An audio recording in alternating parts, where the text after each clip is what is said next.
What's up, everybody? This is Jay, and this video is about Kawhi Leonard and Paul George teaming up to join the LA Clippers, and more importantly, how did it happen? Because nobody saw this coming, and I'm gonna get on into it, and here's how it happened. Now, a lot of this information I got from ESPN writer Ramona Shelburne. I give her credit. She did a lot of background research and how Kawhi pulled Paul George away from OKC and how nobody saw it coming. Now, at first it started off behind the scenes when Durant got a call from Kawhi Leonard asking if he'd consider teaming up with him and signing with the Clippers. And he told him they'd be good compliments to each other. And he also told Durant that he admired him and had tremendous respect for him as a competitor. Now, Durant was flattered and more than a little stunned because they weren't that close and they didn't really know each other that well. So getting a recruiting call like that made a real impression on him. Now, Durant ended up sticking with his plan of joining Kyrie and DeAndre Jordan in Brooklyn, but the seeds were sown that Kawhi was serious about making a super team and teaming up in LA.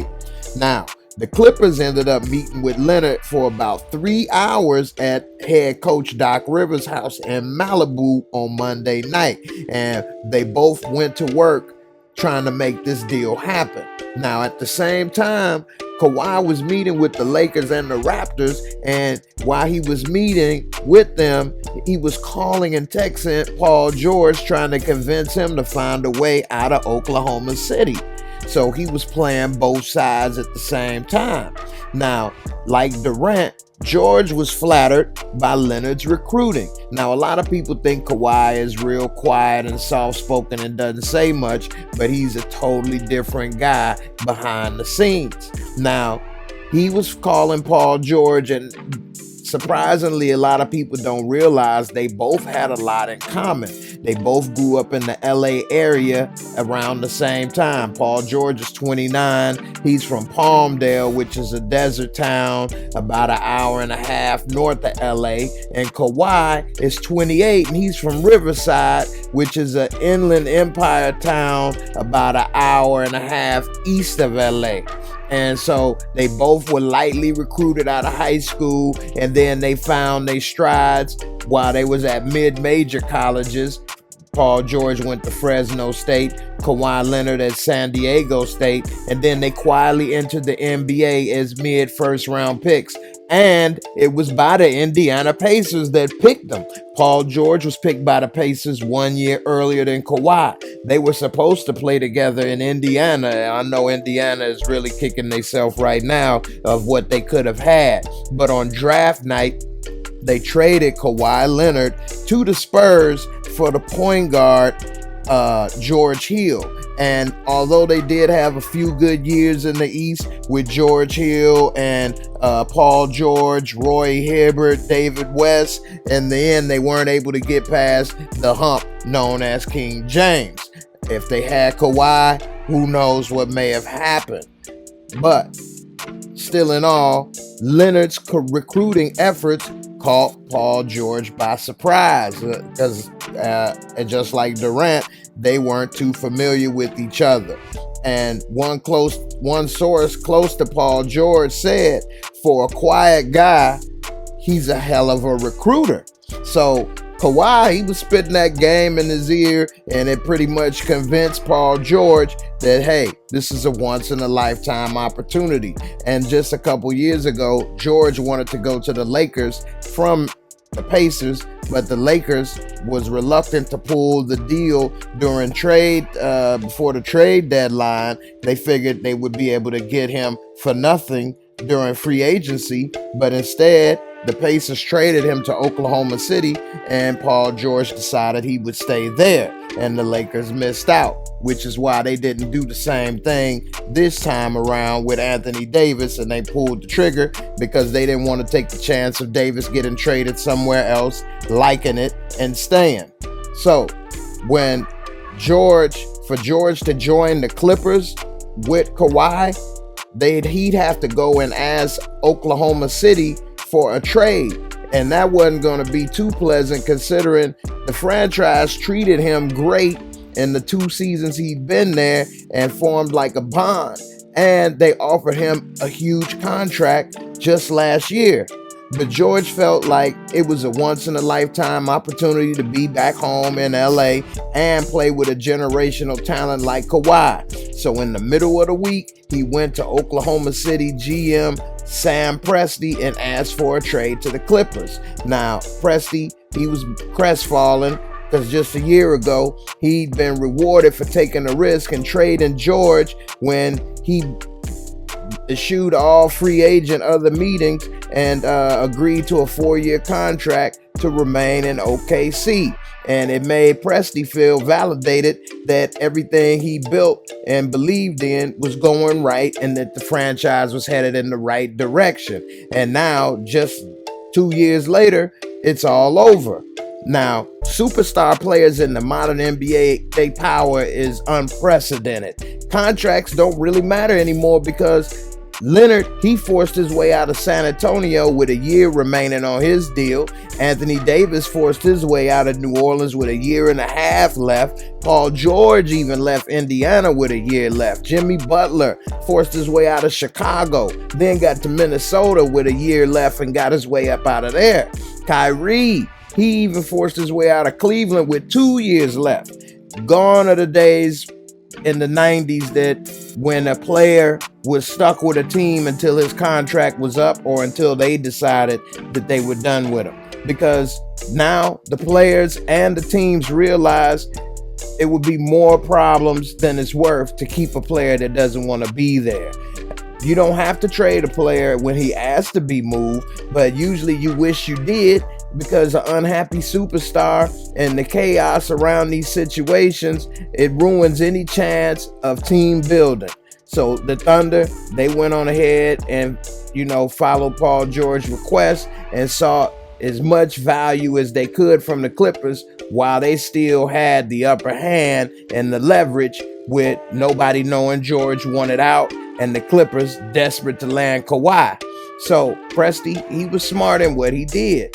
Now, Leonard and his camp met with the Lakers, Raptors, and Clippers, and while they were meeting with them, the Thunder was negotiating this trade behind closed doors. Now, Presti, it was really a good chance for him to rebuild the team fresh with a young group of talent and make something good out of a bad situation. The Clippers, it was a chance to do something risky and bold after 2 seasons of building the team smart and accumulating assets. The mastermind Jerry West is probably the greatest executive in NBA history. You can just say Pat Riley maybe is up there with him, but Jerry West's track record and the amount of teams that he's helped to reshape and rebuild is amazing. And he was always there for the Lakers until the Phil Jackson era when he was kicked out the back door for various different reasons. I know the Lakers wish they never did that now. I mean, they've had plenty of times to wish that, and especially now, I know they hurt him.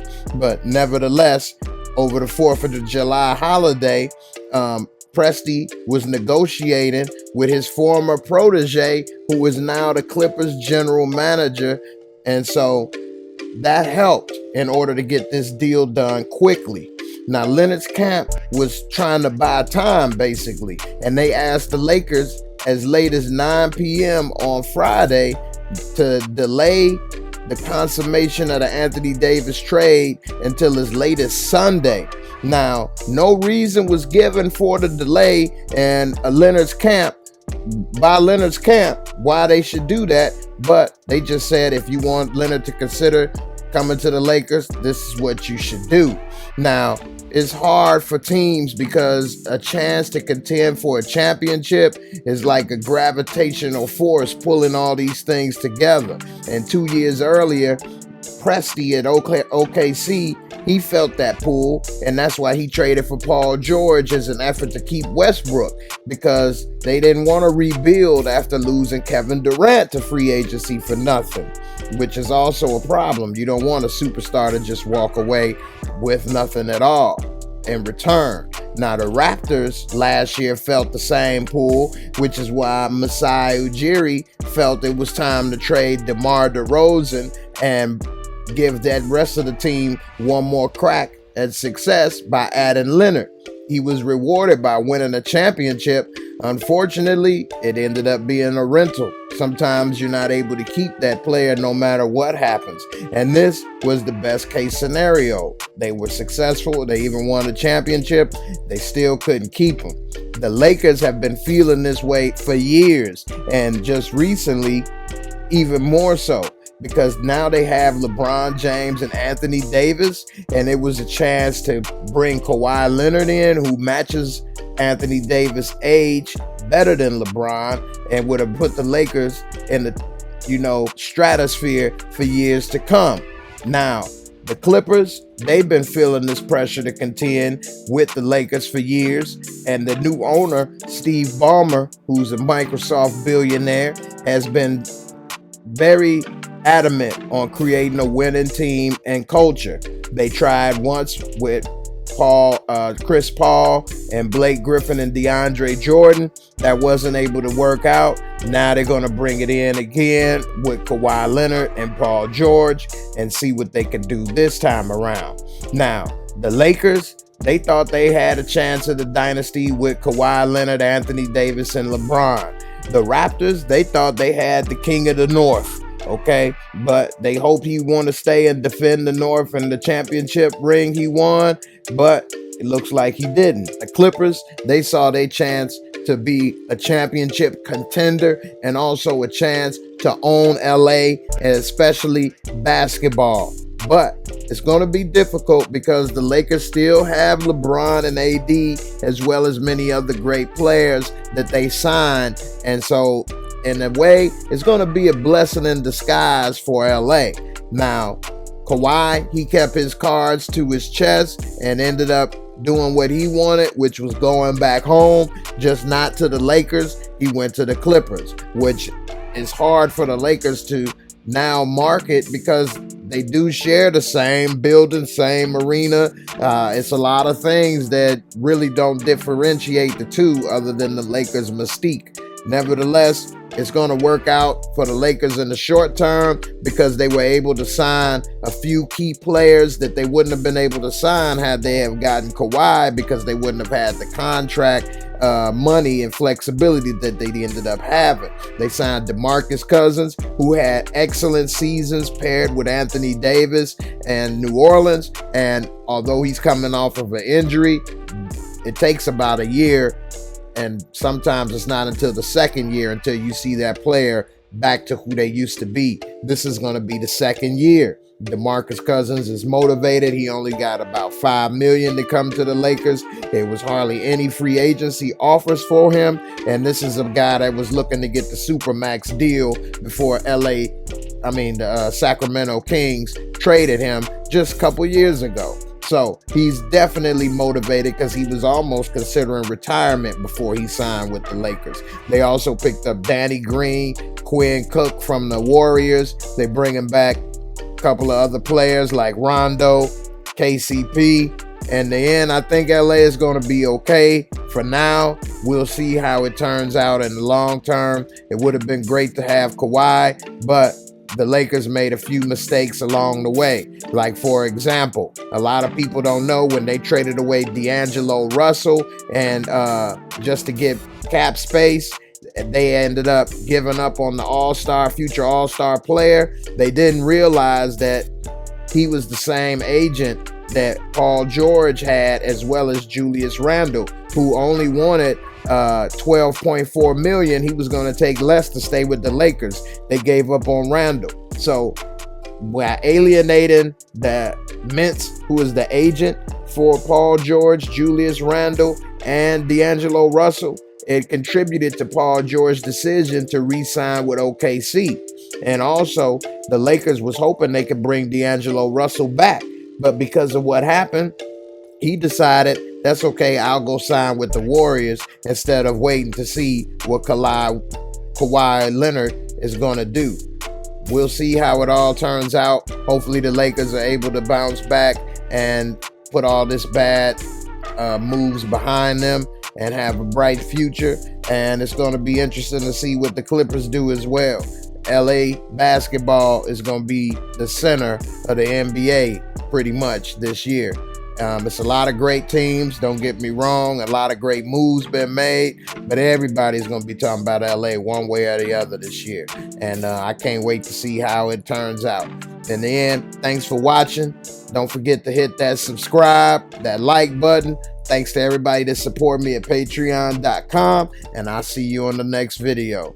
Peace, and I'm out.